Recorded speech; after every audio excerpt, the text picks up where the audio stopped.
She's telling us. Hello, my name is Kirk Borger. I am the library director here at the Riverview Public Library. And today we are interviewing longtime Downriver resident Ed Gazel, who served in World War II in the South Pacific in the 2nd Marine Division. Ed is a longtime Lincoln Park resident. How long have you lived in Lincoln Park, Ed? Since 1952, April the Since 4th. 1952. Well, thank you for coming in today. I appreciate it very much. Where and when were you born? It was Highland Park, May the 1st, 1921. What were your parents' occupations, and how many siblings did you have? My father had a bakery, and I had two brothers. Were they older or younger? I had a brother 11 years older than me and 7 years older than me. Oh, so you What? were truly the baby of the family. What did your mother do? She was a housewife. Took care of you? Yeah. Now, in talking with you previously, you said your parents were from Lebanon. Yes. When did they come to the United States? My father was brought here by his sister, who had a millinery store in Grosse Pointe, Michigan. And at the time, the Turks were killing every able-bodied young man in the old country. She got him over here in 1911. He came to the United States, left my mother and her family in Lebanon. And he joined the Army, United States Army, became a citizen. And he stayed in the United States and he sent for my mother in the meantime and brought my mother and her two sons in 1920. They left Marseille, France, and came to Ellis Island in 1920. From there to Detroit. And then you were, so they But came that in was 1920. 1920, and I was you born were a year in later. Yeah, you were born a year later. Yeah. So your parent, I mean, not your parents, but your brothers were born in Lebanon. Yes. Okay. Yes. What high school did you attend? I graduated from Northwestern High School in Detroit. Is that what you were doing before you entered the military? You were going to school? Oh, yes. Were any of your family members in the military? My older brother, during the 30s, he, because of the situation we were in, we were very poor people. They said he went to the CCC camps in Michigan, Civilian planting trees. Conservation Yeah, Corps. and then when he got out of there, he joined the Army. And he enlisted, and he got out December 7th, the day that Germany declared war. And the Japanese battled the line, yeah. right. He got out that. That was his enlistment. My other brother, he stayed here. He went up north to Michigan and got a job up in Houghton, Michigan. You enlisted in 1942. What did your parents think when you enlisted? Now, what could they do? There's not much they could do. Yeah. You got to go to Well, war. I mean, you know, did they You're say, going into service. "Oh, Ed, I don't want you to go." or Oh, anything? no, I didn't have that. Okay. I didn't have that kind of problem. Where was your basic training? The recruit depot in San Diego, California. The Marine Corps recruit depot. What was a typical day like there? Marching. And then training, learning the box, learning to fight, learn how to kill a person with your hands, and firing weapons, firing a rifle, firing. No, you mentioned the rifle that you were training on. You're left-handed. Yeah. Can you tell us a little bit about that? Well, that old rifle that we had was a 1903 rifle with a bolt action. And with that rifle, we had to stand inspection every day, holding the rifle up, bringing the bolt back. And that rifle, when you fire it, the bolt comes back. And I'm being left-handed. I couldn't hold it. I couldn't fire it off my left eye because that bolt would come back and hit you in the face. So when I told him I was left-handed, he said, "You were left-handed." The sergeant told me, "You were left-handed. You're not anymore." Was there anything you liked about basic training?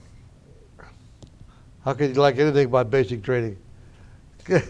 I've interviewed some guys, and they said they like some of the basic training. I don't know. I mean, you get up readily, and you get through at 4 o'clock, and you got to wash your skivvies and hold them up for inspection every day.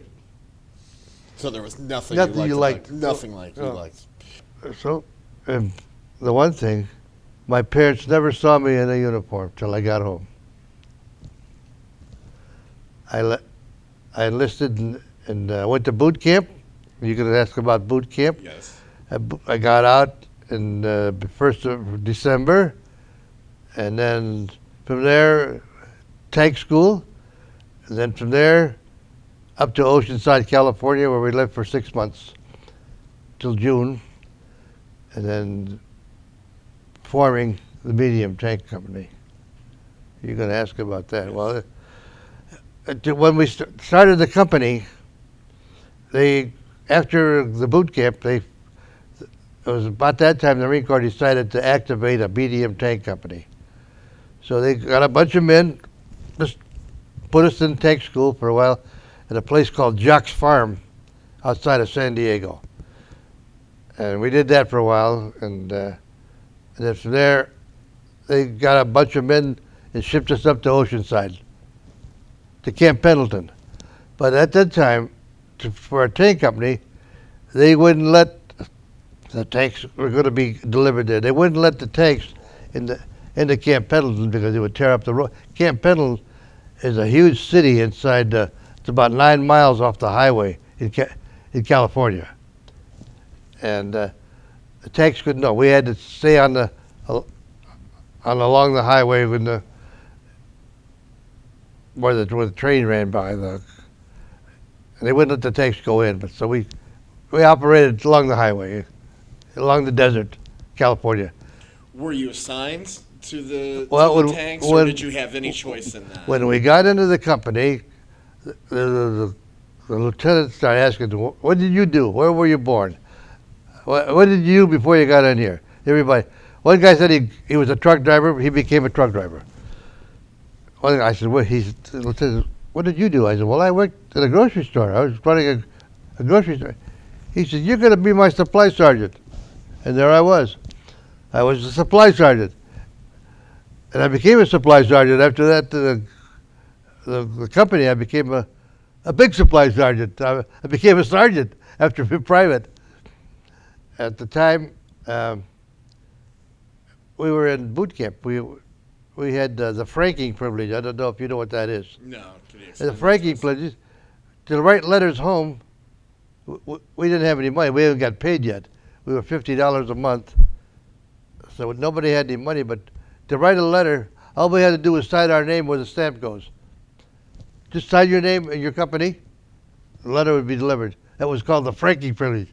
And we lasted that for about 6 or 8 months before Uncle Sam cut it out. Then we had to buy stamps. But that was I mean, you joined the Marines. Yeah. You got to swim in the Marines. Did you know how to swim before you joined the Marines? A little bit, yes. A little bit? Yeah. Where did you learn? What do you mean a little bit? Oh, well, whenever, when you were in a lake or a pool, sometimes at the Y. I didn't learn to swim much, but I had to learn to swim more when I got to the Marines. Well, that's why I'm asking, because I've interviewed Marines, and I asked them if they knew how to swim, and some of them have said no. But you learn in the Marines. Yeah. Well, I learned before that, but I learned more in the Marines. You told us a little bit about the chronology and where you went. Oh. Okay, could you tell us again where you did your basic training? Marine boot camp in San Diego. Was that at Camp Pendleton, or is No, that a different place? It's in San Diego. It's the U.S. Marine Corps Report Depot. Okay. Yeah, San Diego. How did you get there? by train. By train. Had you ever been out of Michigan before? No, no. It took 3 days from Detroit to San Diego by train. What did you do in Camp Pendleton? Well, at Camp Pendleton, we formed a company there. Because being a tank company, we couldn't go into the camp because the camp is actually Camp Pendleton is a little town 9 miles off the highway of California. So we stayed in tents outside. In fact, I stayed in tents all the time I was in the service. The only time I was in a barracks was the 2 weeks I was at the rifle range. We lived in tents. When you were at the rifle range, how good of a marksman were you? Not very good. But enough to. Oh, well, yeah. Good enough. I didn't make sharpshooter, but you have to fire the rifle. You were in a tank company. Did you get How did you get to be chosen in a tank company? Well, when I first started the company, so they asked me, what'd you do before you got here? I told them. He said, well, you're a good man to be my supply sergeant. And that's what they did for me. Why did he think that? Well, because I had training with people and merchandise. So he thought you would be a good fit. Yeah. Now, were you trained on the tanks yourself, or No, was that somebody? I mean, we all drove light tanks first to know what the hell the guns here, guns there. You're familiar with the 30 caliber machine guns. Mm-hmm. Yeah. But after that, after we trained in the light tanks, when we got to the medium tanks, they all became, every tank had a crew, 5-man crew, and they took care of their own tanks. So they had a driver. Assistant driver, radio man, gunner, tank commander. And you were the person who, whenever they needed something, you got them that. Yeah. Whatever it was, ammunition, Yeah. whatever it was. Okay. From Oceanside, where did you go? Promotion. No, from Oceanside, yes. From Oceanside. Well, at the 1st of June, we were all ready to go. They decided what they wanted to do. We loaded our tanks down in San Diego. We went 28 days to Noumea at New Caledonia. Top speed 6 knots. And from New Caledonia, it was it's a funny thing, Kirk. We were issued leggings. It was a pain in the butt to put them on. Well, we got to New Caledonia, and the red mud, to wash the leggings, we could never get them clean. We threw them away. Can't take the trouble. So, lacing up leggings. Might as well get mud on your dungarees. Why fool around with leggings? What did you do in New Caledonia? I mean, what were you there Well, for? Nothing. I couldn't. They couldn't get any food hardly. The cooks. I was scrounging around trying to find them food. I'd go into town looking for some food. But the cooks ended up getting. They were turtles. Those big turtles. They were taking the meat out of the turtles and making turtle soup, and that's what we used to feed us. I've never had turtle soup. What does it taste like? Did you Grain- like it? Grainy. Did you like it? No, not. Yeah, but It's grainy. you were probably hungry, so. Well, the best thing I got to tell you, on the way to New Zealand, we got aboard a ship called the Mormon Port. In the hold was a bunch of Spanish onions, a whole truckload. But that's all. Spanish onions. Well, they baked a lot of bread, and we had a lot of butter. So all the way to New Zealand, we had onion sandwiches. You went from New Caledonia to New Zealand. They come back. What did you go to New Zealand for? To go pick up the USS Ashland. And what is that? That's the landing ship dock that carries the tanks. Tell everybody what a Higgins boat is. A Higgins boat is a boat that's about 40 feet long and about 15 feet wide. It holds about 40, 50 men. And then it holds a tank. It holds one tank. And then the tank would drive up on the Higgins boat, it had the ramp, and the ramp and the Higgins boat would take it out to the LSD, park it, and all 15 tanks get up there. They let after the water gets in there, they drain the water out. The ship pulls up the ramp, it pulls away, and it comes back to New Caledonia. And that's what they did. We loaded on the. And then we did the same thing in New Caledonia with the more tanks. So we got 15 tanks on the LSD. In the meantime, when we got to, a funny thing happened. We got to New Zealand to pick up the Ashland. We still hadn't got paid yet. From 1st of June to the Noumea, and then when we left New Caledonia, go down to New Zealand, we picked up we picked up a company of raiders that had been in combat, and they were going for liberty in Auckland, New Zealand, I think. So we got to New Zealand, to Wellington.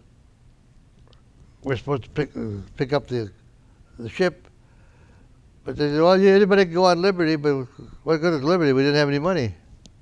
So, well, what are you going to do? Well, I did. I got a hold of a lieutenant. I borrowed $5 off of him, and I went to Liberty on New Zealand for steak and eggs. They give you a big steak at the restaurant. They fry 2 fried eggs over the top. That's called steak and eggs. That was the dinner. I don't know how I paid for it, $1.50 or something like that. And Tarawa, what island chain is Tarawa part of? Is that the Marianas? Yeah. It's not a very big island. No, not a very big island.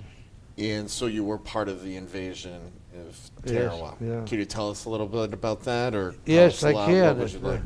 Well, we got Whatever you there. would like We to got say. there. The Navy was bombing the island like crazy. The airplanes were bombing the island. The cruisers. There was only one battle wagon with 4 cruisers. Tell everybody what a Battle wagon is a battleship. Okay. They have the 16-inch guns. Yeah, huge. But mostly were the cruisers, the light cruisers and the heavy cruisers. They have 12-inch guns, and they were bombing the island, Tarawa. Planes were bombing the island. It didn't do much good, Kurt, because they were picking us off. We were walking on the island. Machine gun nests were pretty well buried on the island. So the Higgins boat that we were on, I was going in with some of the recon men, the maintenance men, and the cooks. There was only 2 cooks, and it was about 30 or 40 of us on that Higgins boat. We got down the Jacob's ladder, under the boat. Tell everybody what the Jacob's ladder is a ladder hanging off the side of the ship. And it's all rope. And it's rope on the sides, and the rope in the handles. So as you come down, you got to make sure your handle, or you go down, hang on the sides. Never put your hand, because the man on top of you is going to step on your fingers. That's the way they come down. So we got all loaded of this. In the meantime, and we're coming we stopped at the reef. And I looked alongside of me, somebody I didn't recognize. And I knew everybody in my company. I looked at his colleague, he was a lieutenant colonel. I haven't seen a lieutenant colonel since I got in the Marine Corps. He was standing alongside me on this Higgins boat. So we hit the reef, and can't go any farther. He said, let the ramp, he said, coxswain, check the depth. And the coxswain checked the depth. He says, 5 feet. 5 feet. He says, let the ramp down. We jumped in the water, 5 feet of water, everybody holding their weapons and their ammunition in the air. And we start walking. We had to go to the beach. Well, the boat pulled away after we all jumped off. The boat went back to the ship. So they were there. We were all lined up. We looked down the line, all the infantry, we could see everybody walking up with their weapons in the air, the ammunition in the air. Well, now that we're getting shot. We walking towards the beach. We're 200 yards away from the beach. And you walk, a guy 10 feet away from me got shot, got killed. On the other side, shot, got killed. And we got to keep walking. And they were getting shot all the way down the line. So what are you going to do? I finally got one of our tanks had been knocked out. I went for it to get behind it. When I got there was two of my buddies behind the tank already. They had got there. One of them, maintenance man and the cook. We sat there for a while. What are we going to do? We got to get into the beach. And if you move, you were going to get killed. Well, in the meantime, there was nothing else to do. We can't wait till darkness. So then I said, well, we got to go. The maintenance man says, I'll go first. So he goes in. And then as you're going in, in the meantime, as I was going in, all my gear, I had my 45, I had a canteen cup, a canteen, and a 9-pound machete on my belt. Well, I stepped in a hole in the ocean, and I went in up to my neck. And I said, well, I got rid of that 9-pound machete. What am I going to do with that? So, but in the meantime, after we left behind this tank, bullets were hitting on the tank. But the maintenance man says, I'll go first. As you go in, the water gets shallower and shallower. You got to sink lower and lower in the water, because you can only go in with your head up. That's all you. If you stand up, you're going to get shot. We can see anybody stands up, he gets shot. So he's coming in with just his face above the water. Well, he got there. He turned around and says, "Wave, just come on." So then I went next, same thing, going in. The water gets shallower and shallower. When it gets about 25 feet from the bed, you can stand up and run in. The water's up to your knees. You can run in that there. You dive on the sand, you make it. So I turn around and tell the cook, come on. You can't stay out there all night. But that night we were behind a seawall. The Japs had a seawall built out of coconut logs about 5 feet high.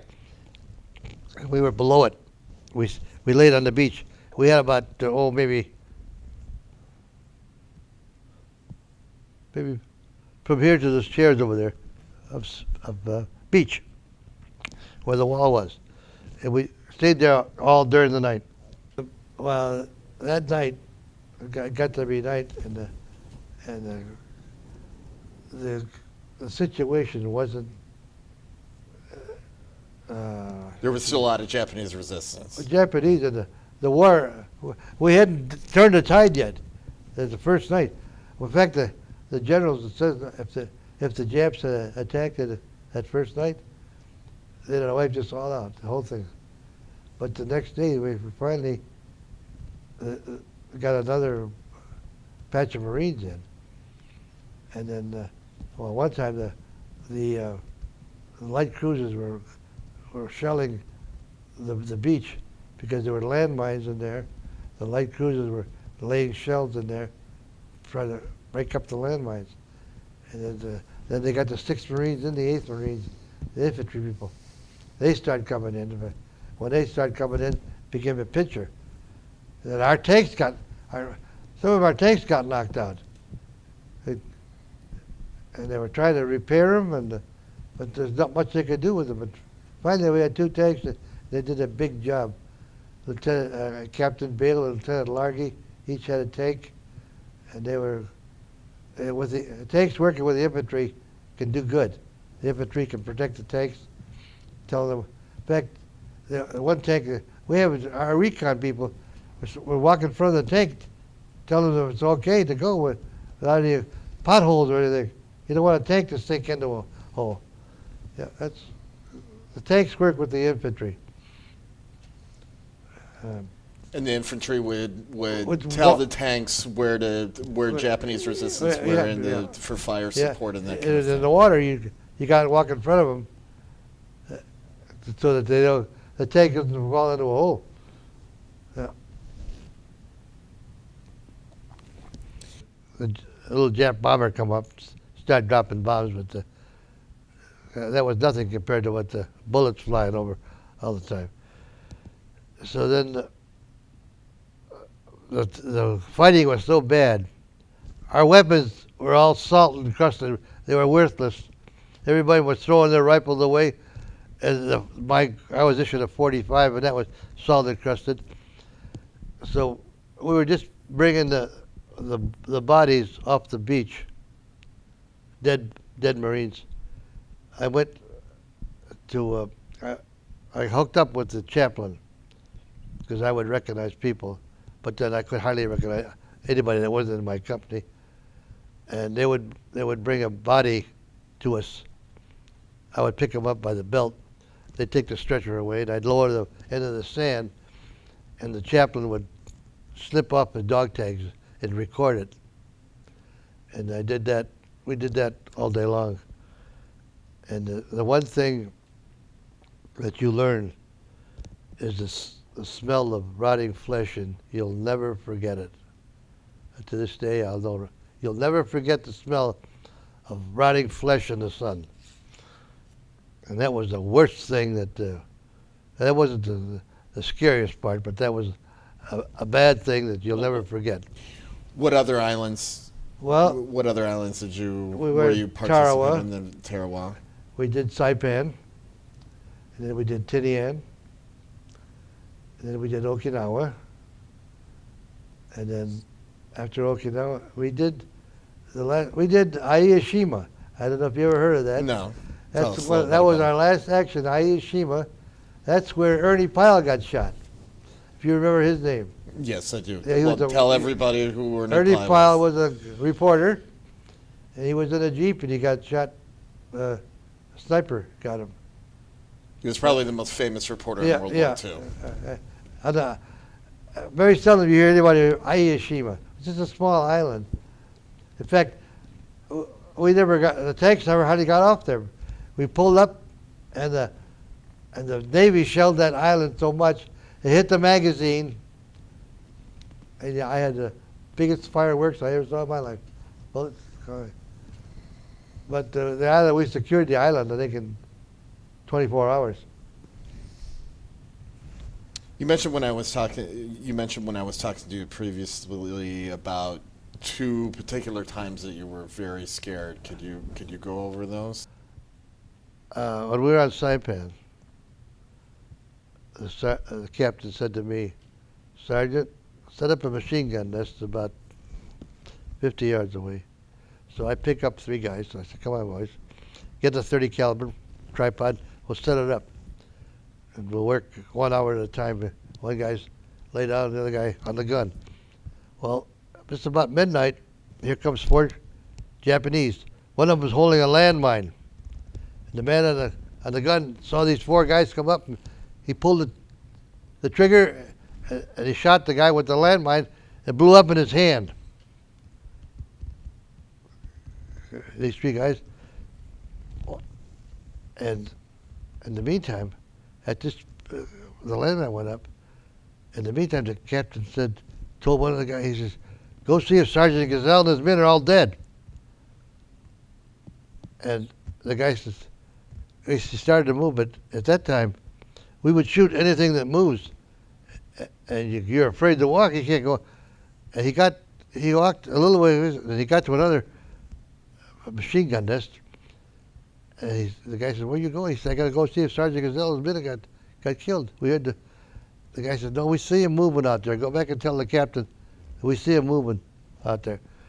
So he does it. In the meantime, when daylight came, the one Jap that got away kept walking through the sugar cane.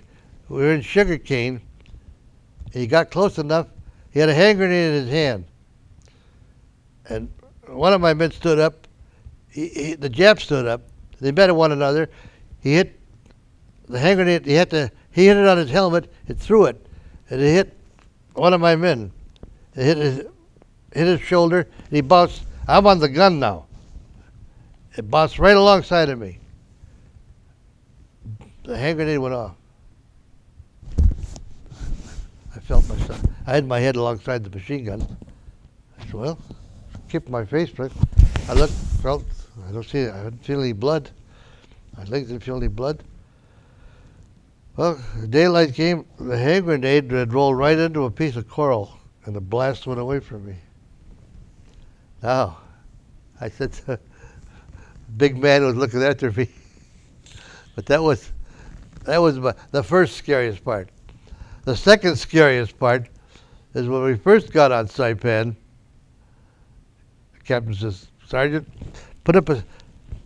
you stand guard over there by that tree over there. I'm standing guard with a 45, and the Japs threw a star shell. I don't know if you know what a star shell is. We'll tell everybody A what star shell, when it goes off, it screams like crazy, and when it explodes, it lights up bigger than the sun. You're bright. And I'm sitting under this tree like a big bird, and it's like sunshine. I crawled back to the company. I know we had one machine gun in the company table of organization. Allowed us one machine gun. I said, who's got it? Here, give it to me. So I take it back to where I was going to guard. Now, a machine gun, if I was going to shoot at that window, I wouldn't be able to hit it because you're shooting up in the air. But I took the strap and tied it around my legs, kept it up, so I pointed down. Because when we practiced with the machine gun, you have to shoot at the ground because pretty soon the gun you're shooting the air. And I wrapped it around my legs and laid there all night long with that submachine gun. But when the star shells went off, you go crazy. It lights up bigger than daylight. You think daylight's bright, the star shell's brighter. That's scary. My buddies, we were in a sweet potato patch, and I laid down the sweet potatoes. They covered me with leaves and twigs.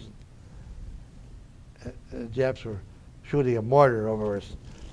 The mortar would explode, and there was raining twigs and stuff over it. I laid there for 2 days, couldn't walk. They would bring me a cup of coffee or something. But finally, when I did be able to get up, the corpsman couldn't do anything for me. He rubbed my back, but I still laid down. It took me about 5 days before I'd be able to walk. But then that did it, because in 1952, I had 4 herniated discs. And when I went to the doctor, he says, the neurosurgeon took out the discs. The orthopedic surgeon went into my hip and chucked some bone, chopped the bone up, and they fused my spine. The bottom 4 discs are fused right now. The bottom 4 discs of my spine are fused. It sounds like you had more medical problems after the war than you did during the war. That's from that. From picking up the one that I couldn't throw in that machine. Yeah, it was 1952. That's right.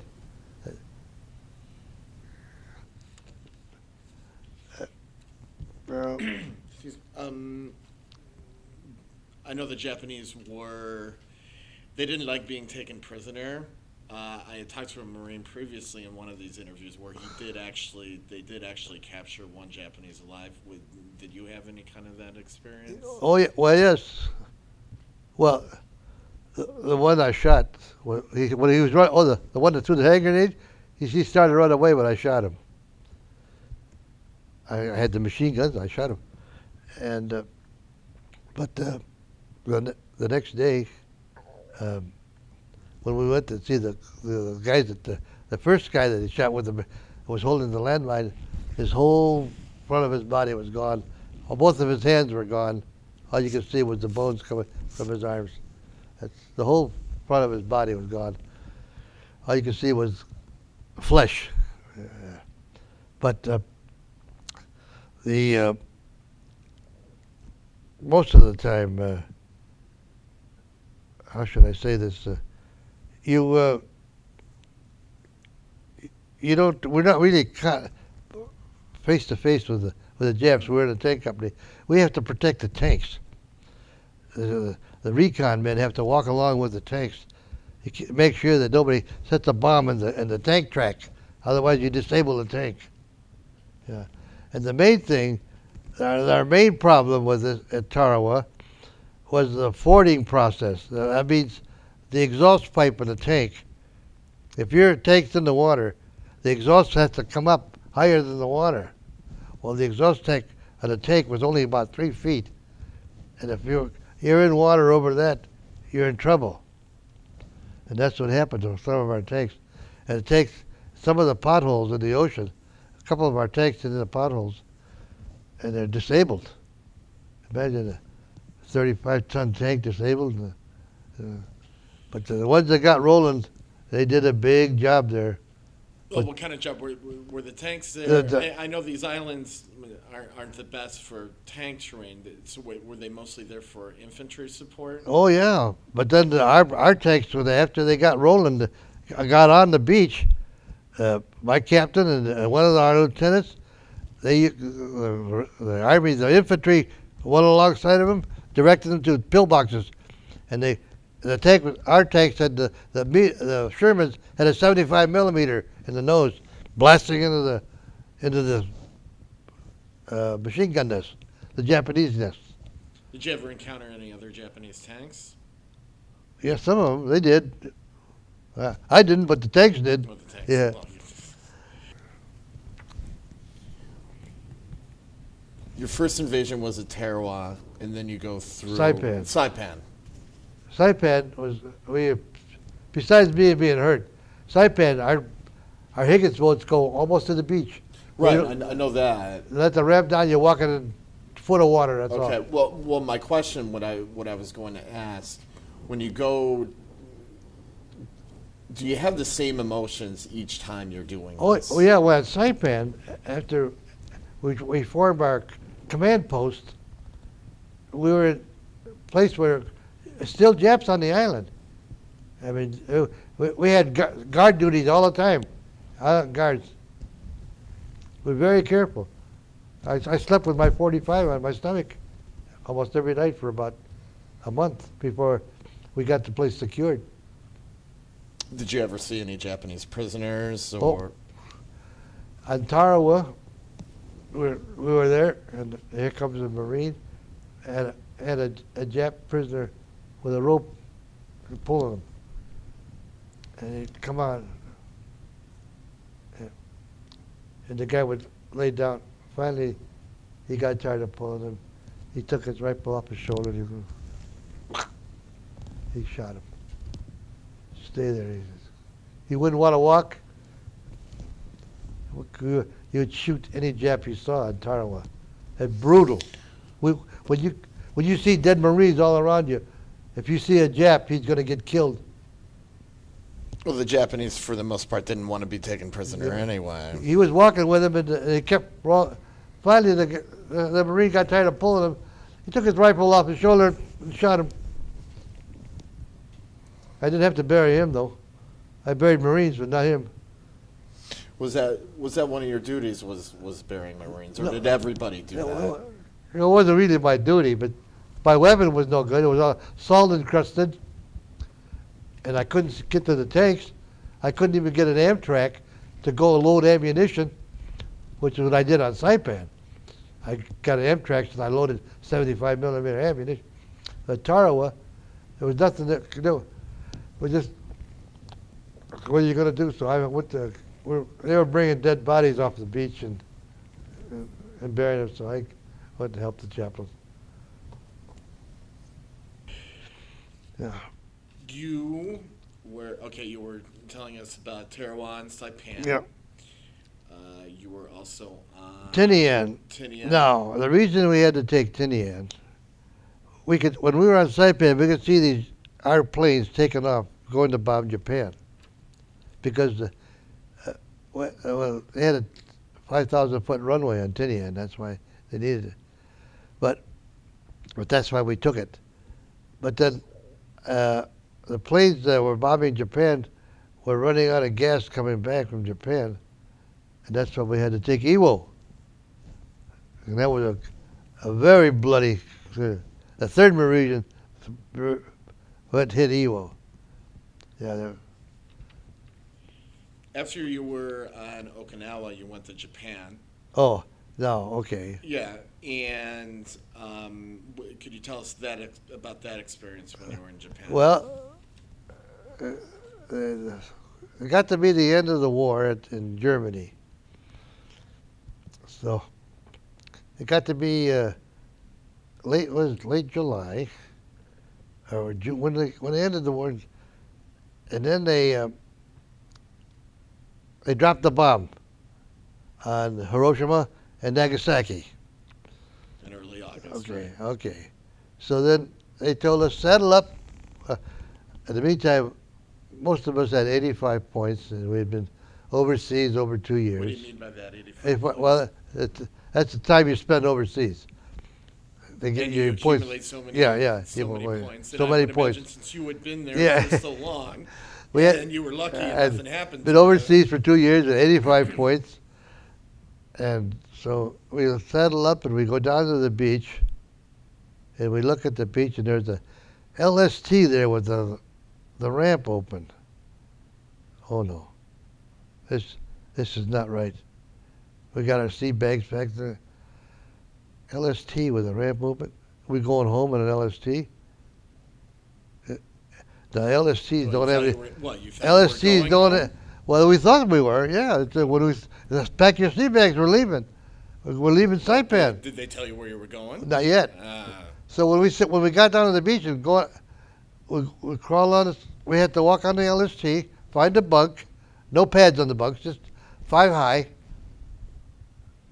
But LSTs, but we know there's no fresh water on LSTs. To take a shower, we used to have to.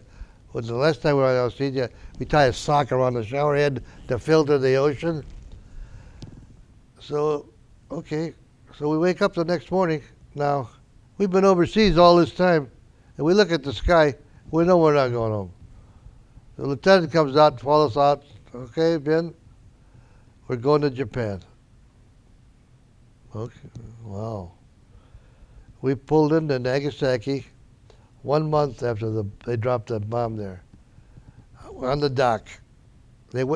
We couldn't get off. They wouldn't let us go to where the bomb crater was about a mile and a half from the dock. So you couldn't. We actually couldn't see go what to all. had It happened. was all Let's see. rubble. Okay. It was all rubble there. We weren't allowed there. They let us.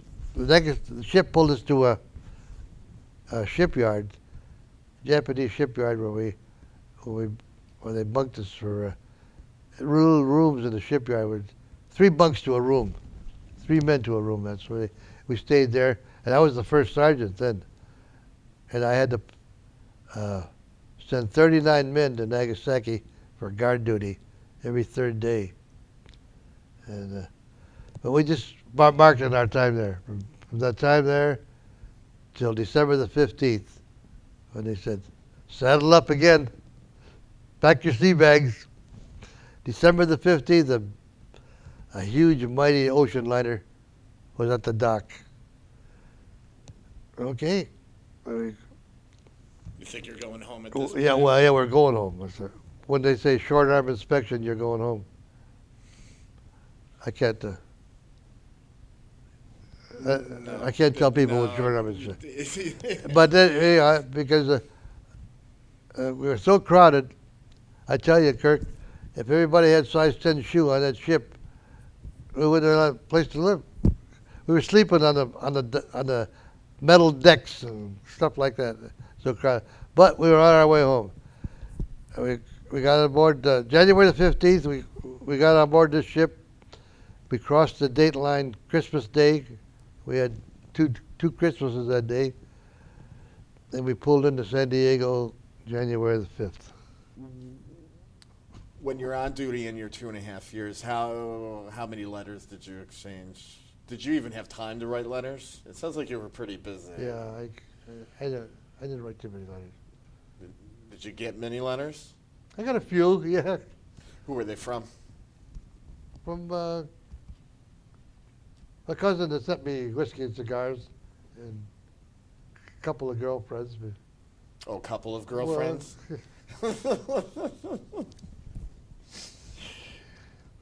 From Nagasaki, you were discharged in January 1946. From Nagasaki. Nagasaki, we stayed there until December the 15th. And then what happened? Then they loaded us aboard this big ship to go, a Did you big know- ocean liner. Did you know where you were going home then? Yeah, we thought so. You know, Well, you were hoping so. when you have short arm inspections, you're going home. Just for everybody that knows, short arms inspections are something that it's slang for something. Yeah, So you were discharged in January 1946. yeah, Did you go directly home? not quite. Where did you go? Me and another fella, we got on the train, we went to Chicago. We had to go to Great Lakes, Chicago to get discharged. Yeah. Well, I had a friend in Chicago, and we stayed at the big hotel in Chicago. We got a room.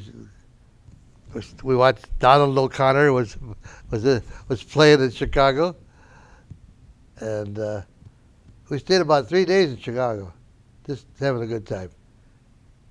And they got a spot at the Great Lakes Station where you got 40 telephones where you can call home any place you want.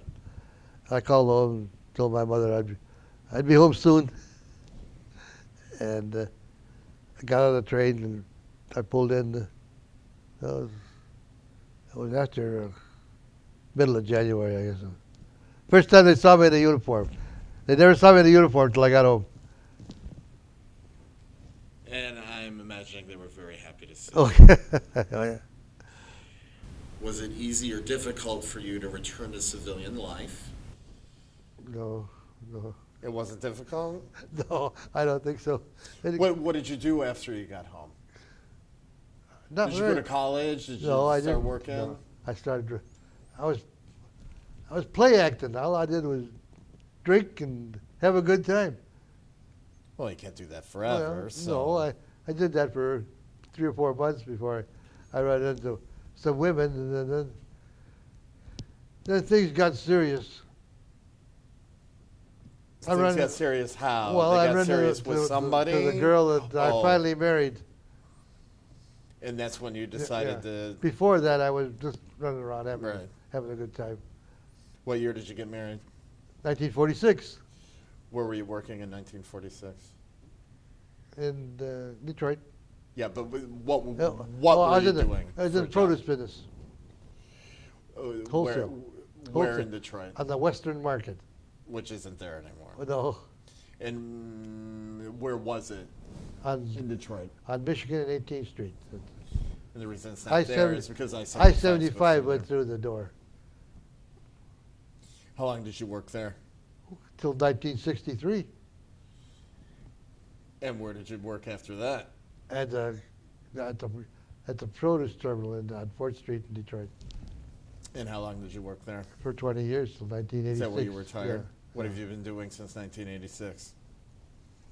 Just trying to live every day possible. I figure my motto is every day is a bonus.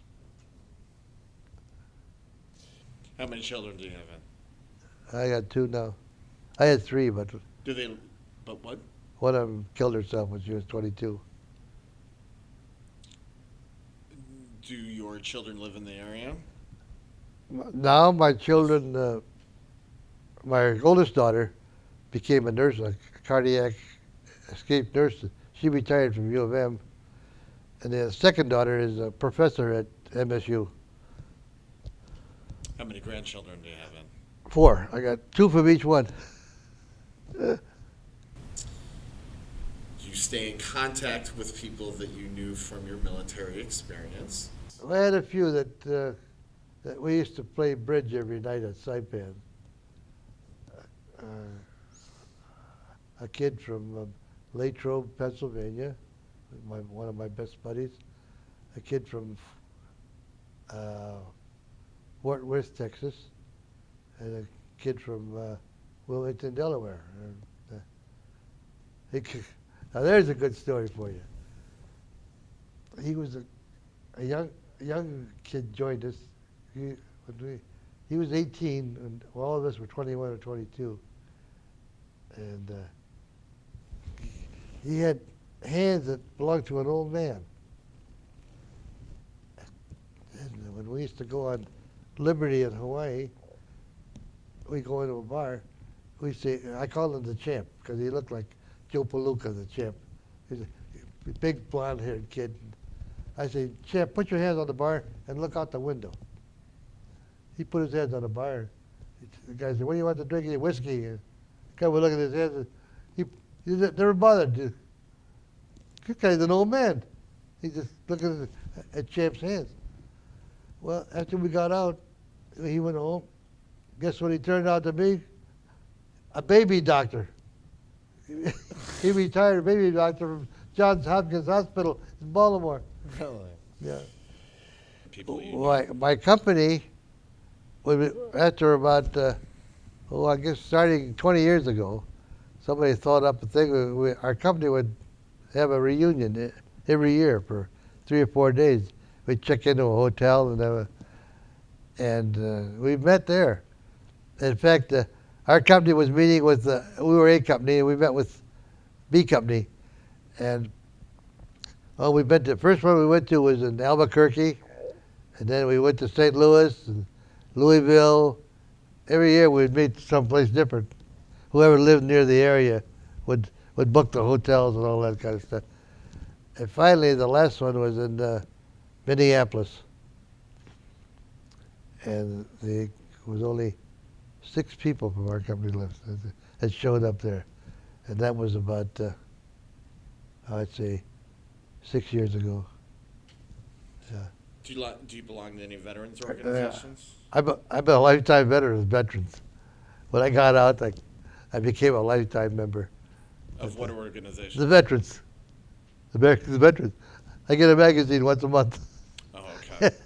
No, I mean like the American Legion or something. No, it's the veterans. It's American Legion. I didn't get a chance. I became I became a Mason in 1950. My cousins and I were studying the Masonic order, and it got so we were going downtown, and then my job was getting up at 3:30 in the morning to go to work at 4 o'clock. And after the Masonic Lodge thing, I said, I can't do this anymore. So I had to stop that. And the last question is, if there's one thing you wanted to tell people about your experience during World War II and your service in World War II, what would it be? Kirk, war is hell. People die. Terrible. People die. There's no such thing as. I can tell you good parts, but there's nothing good about people dying, Kurt. And when you see dead people, I've seen so many dead people that I don't know what to tell you. It's just it's hard to look at the dead people. Don't mean anything anymore. You see so many of them. It's like seeing your next door neighbor. Nobody should have to go through that. I went to a funeral, my brother-in-law's funeral, 102 years old. I told the funeral director, I probably buried more guys than you. What did he say?